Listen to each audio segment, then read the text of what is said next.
Hey, what's up you guys? So before I get right into the video, I wanted to make a quick little opening introduction.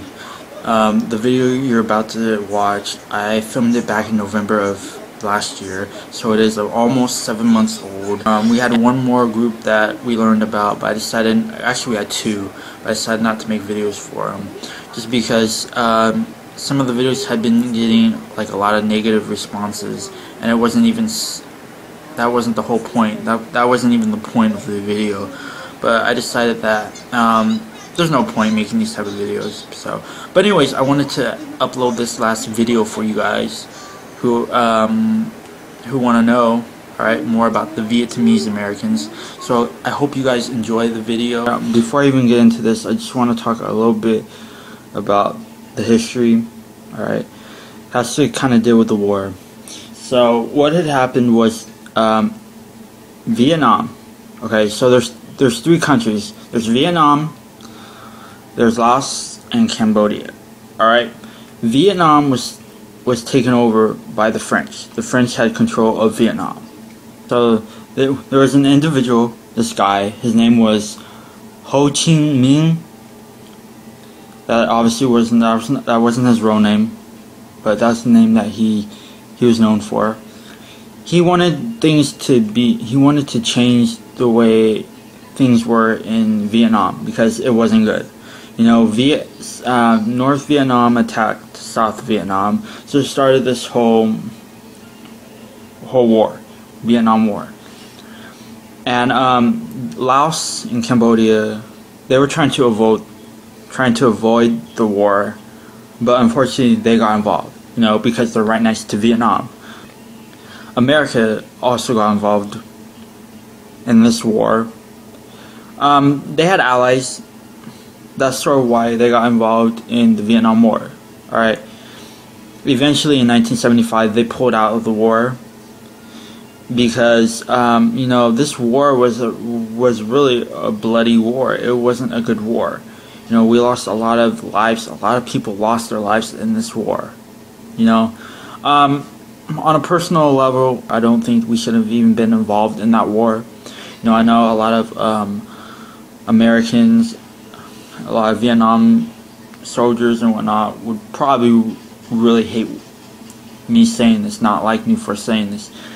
You know, no disrespect to what you guys did. You know, I respect that.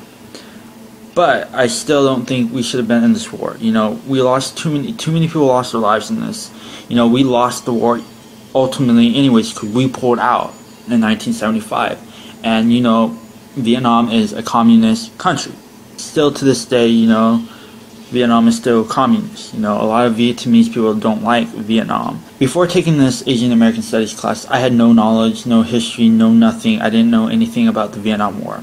Let me give you the definition of a refugee for any of those people out there who don't know what it is. It's a person who flees his or her own country for safety, obviously for safety reasons. You know, they're different. It's different from the earlier Asian immigrants. You know, the first wave of Vietnamese was in 1975, April 30th, 1975, the fall of Saginaw. These Vietnamese people were educated. They were better educated. They were rich. They came over for political reasons, and they had their own connections. And these individuals they were Catholics, and they were allies of the U.S. Came to the States by plane, because planes were around in 1975. The second wave of Vietnamese people, they were refugees. Many of them were ethnic Chinese. They came by boat. You know, they had this big old boat, and all they could bring with them is themselves. You know, they couldn't bring their stuff. You know, being in that situation that they're in, you can't tell people. So if you're gonna do this, you can't tell anybody because people cannot find out about this, especially the government. Because if you get caught trying to flee your own country, you can get in serious trouble for this. You know, they can lock you up for it. They can kill you. So you're putting your life on the line to better yourself, to get out of a bad situation, you know. And this is what these people did, you know. It wasn't the safest way of going, but you know, you got to do what you got to do. These people were less educated. You know, they weren't very westernized, so they didn't know a lot about, you know, American culture. They didn't know about anything outside of their own culture. You know, they had a very low education compared to the first wave of Vietnamese, and these people were also Buddhists. They took these individual people who were fleeing from their own country, brought them to another Asian country to kind of just stay for a little bit before they try to move on, if they can get, you know, if they can get out. Malaysia, they had no admissions by 1979, so everyone before 1979 could enter the country, you know, to get out of their own country. Hong Kong, no entry by 1982, so they were letting people into the country up until 1982. Thailand, they had their own camps as well, but they always wanted to close these. And last but not least, China. China was also accepting the refugees. However, these individuals, that was their last choice. They didn't want to go to China. The reason why they didn't want to go to China is because they just came from Vietnam. Vietnam is the communist country. Alright? Going to China, China is a communist country as well.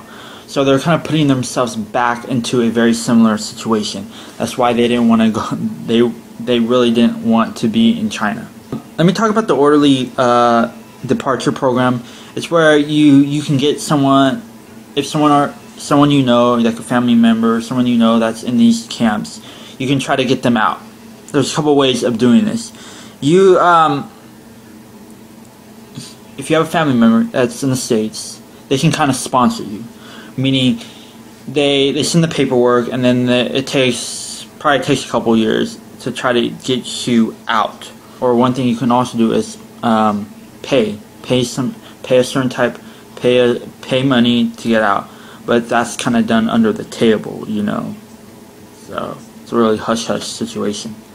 So the orderly departure program in 1979, this created to address the boat people problem, because they were having hundreds and hundreds of these people coming over from different countries, and it was becoming a problem for other countries who were letting all these individuals into their country. Because you have to worry about food, you have to worry about these camps, putting them in a place where they can stay, you know, and that costs money. And another problem that they were having was coming to the U.S. They had over about 20,000 of these Vietnamese people were coming to the States every year, annually. The categories were, like I said, sponsorship, a family member sponsoring them to come over. So, like, if one of the American soldiers went to an Asian country, alright, they meet these women, these Asian women, they have kids. So when this happens, they can kind of bring them from their own country to America. And this is what sparked a lot of Amerasians. Alright, if you don't know what the term Amerasian is, it's a term that means an American and an Asian woman. Or it just could typically just mean an American and an Asian mix. I want to talk about the Amerasian Homecoming Act of 1987. They estimate about 10 to 2,000 were of Amerasian. 2/3 of them were by white fathers, and 1/3 was by black fathers. They weren't accepted as legitimate Vietnamese.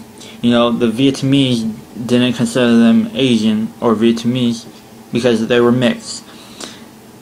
They weren't really accepted by anyone. You know, being mixed is always a challenge for the children, because when you grow up, it's kind of hard growing up to be, you know, people want to put you in this box. You know, they want to write you off as a certain race or a certain color, you know, to try to understand certain situations.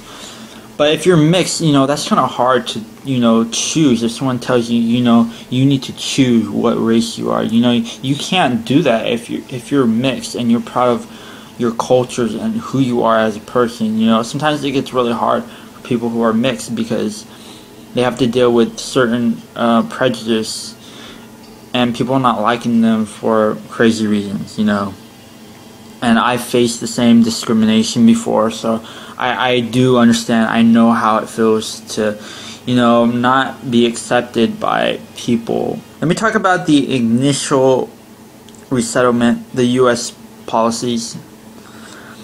They got involved in this because they tried to assist the refugees in settling, you know, coming here, helping them find a place to stay, and to disperse the refugees. The government agencies involved was the Immigration and the Naturalization, the Offices of Refugees Resettlement, state agencies, and the Mutual Assistance Associations. These were all the different type of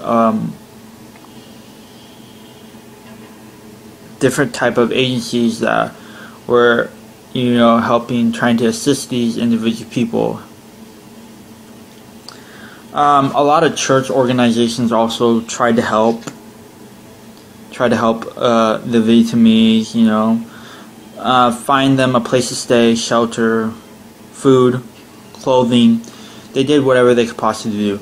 The problem with this is, if it was a Christian church that helped you, you might feel pressured in trying. If you're not Christian, then you're gonna kind of be forced or feel like you have to change your religion. You know, if you were Buddhist or of another different religion, then you're gonna feel like they want you to convert to their own religion because, you know, they helped you out. They did you a favor, you know, and it'd be only right to return the favor. So, you know, that might become an issue if you let them help you. Now, if you could find someone who was of the same religion than you, then that's a whole nother situation. So there was this conflict going on. You know, the whites didn't like the fact that the Vietnamese were coming over here and basically taking their jobs. You know, they felt like, you know, we Americans, we're here first. You know, we were born here.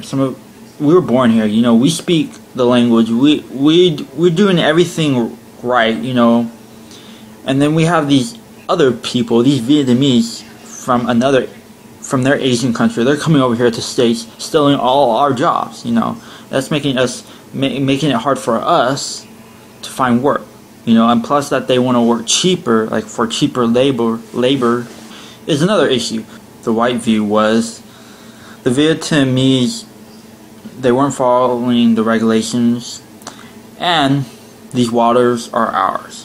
What they mean by these waters are ours is the fact that this is our country.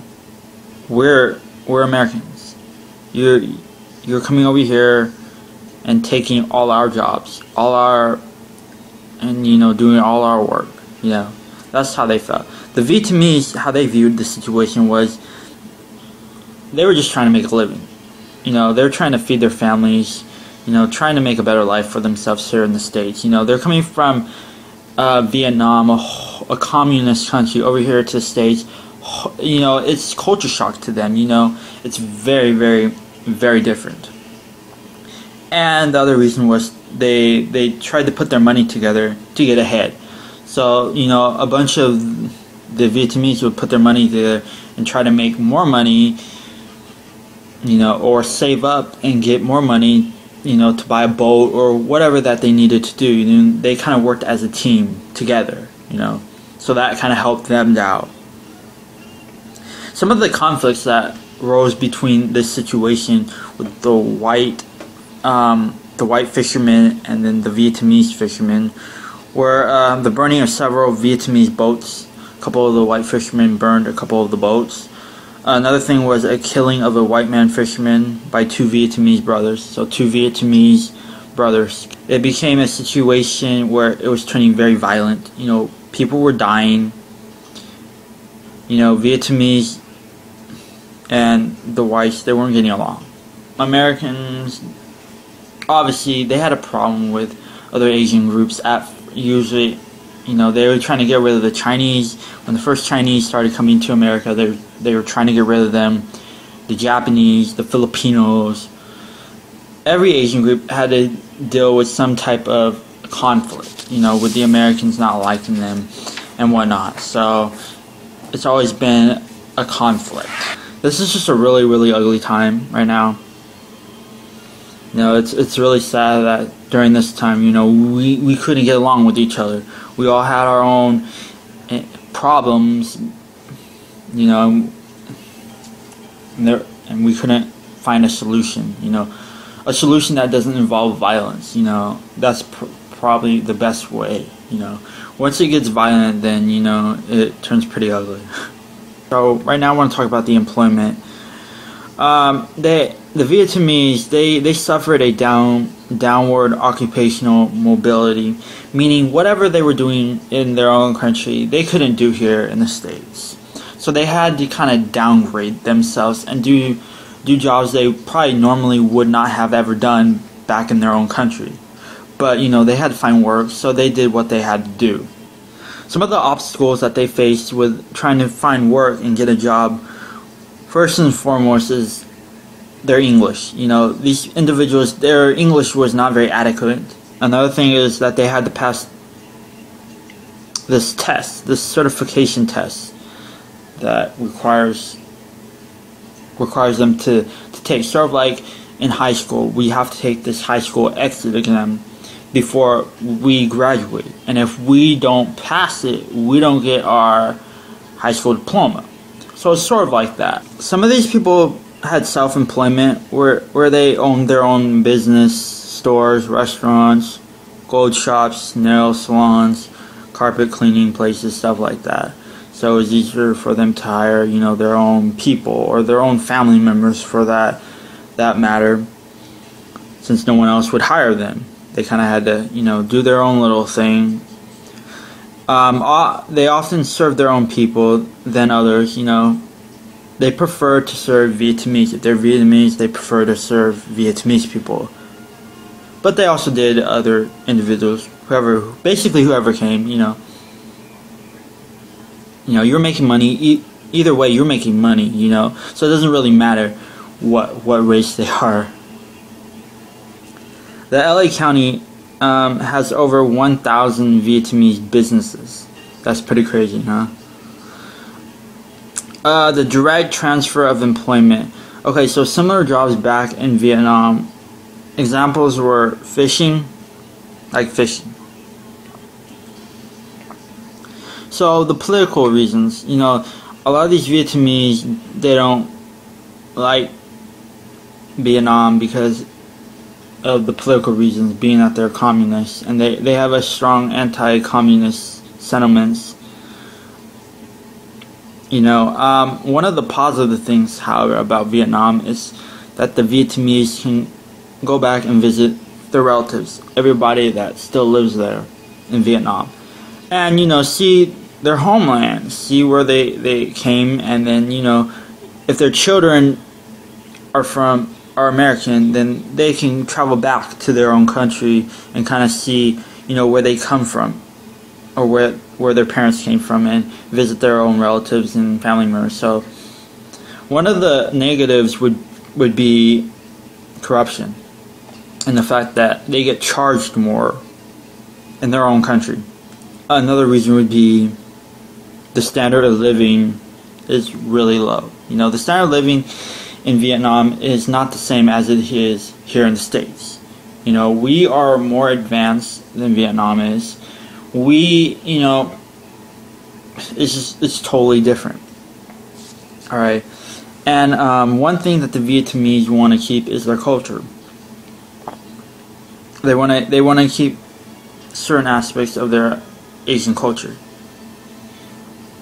but it's sort of like they have two different cultures. They have the American culture, you know, being westernized, more Americanized, and then still keeping, you know, their Asian culture, because they want to be proud of, you know, their own ethnic backgrounds and where they come from, you know.